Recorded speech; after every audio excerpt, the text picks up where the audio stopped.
Hello बच्चों, आइए प्रश्न को देखते हैं। वक्र y बराबर में 2x की घात 2 माइनस में x प्लस 1 के बिंदु P पर खींची गई स्पर्श रेखा y बराबर में 3x प्लस 4 के समांतर है, तो P के निर्देशांक क्या होंगे। और यहाँ पे चार विकल्प दे रखे हैं।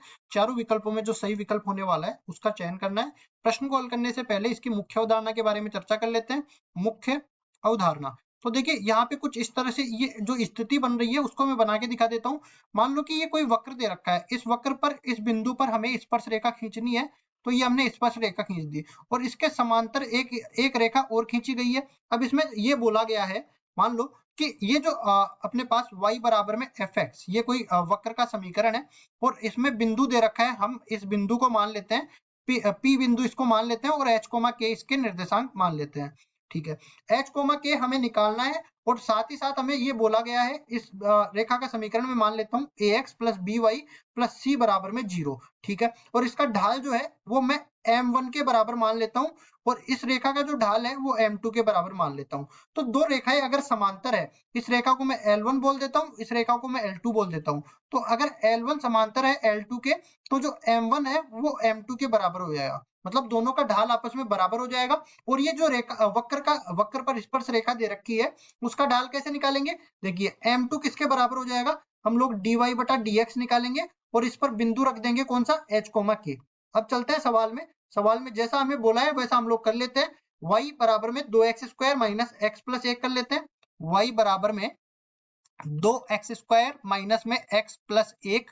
अब इसमें देखो बिंदु हम लोग मान लेते हैं h k, तो इसका अवकलन करेंगे dy बटा dx किसके बराबर हो जाएगा, ये बराबर हो जाएगा 4x माइनस 1 के। अब देखिए हमें तो मान किसका निकालना है, m2 का। m2 का मान किसके बराबर हो जाएगा, dy बटा dx, और यहाँ पे बिंदु कौन सा रख देंगे हम लोग, h के।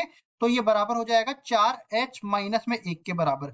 मतलब m2 का मान यहाँ पे हम लोग बोले तो ये 4h माइनस में 1 के बराबर हो जाएगा। अब इसी तरह हम लोग m1 का मान भी निकाल लेते हैं। m1 मैंने इस रेखा के समीकरण के लिए इस रेखा के ढाल के लिए बोला, तो ये जो रेखा है इसको ढाल अंतःखंड रूप में व्यक्त करेंगे। तो पहले तो इसको लिखेंगे y बराबर में 3x प्लस 4, y बराबर में 3x प्लस 4। इसको तुलना कर देंगे हम लोग y बराबर में mx प्लस c से। इसमें देखो m तो इसका इस समीकरण का ढाल होता है, इस रेखा का ढाल होता है, और c जो है इसका y अंतःखंड होता है। तो तुलना करने पर देखिए हमने इसका ढाल m1 के बराबर माना, तो m1 किसके बराबर आ जाएगा, 3 के बराबर आ जाएगा। और जैसा कि हमने कहा कि L1 समांतर है L2 के, तो m1 का मान m2 के बराबर हो जाएगा।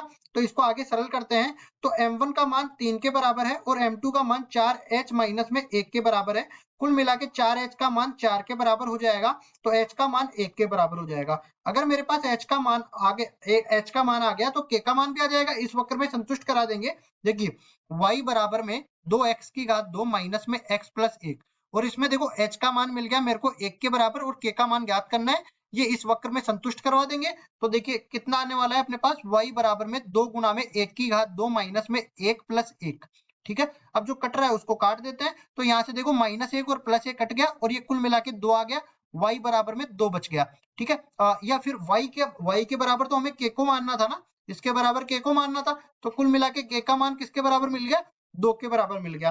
तो बिंदु हमने क्या माना था, h k माना था। h का मान तो हमें मिल गया 1 के बराबर, k का मान मिल गया 2 के बराबर। बिंदु के निर्देशांक हमें ज्ञात करने थे 1, 2, ये बी विकल्प में दे रखा है, तो बी विकल्प बिल्कुल सही उत्तर हो जाएगा। आशा करता हूँ ये सवाल आपको समझ में आया होगा।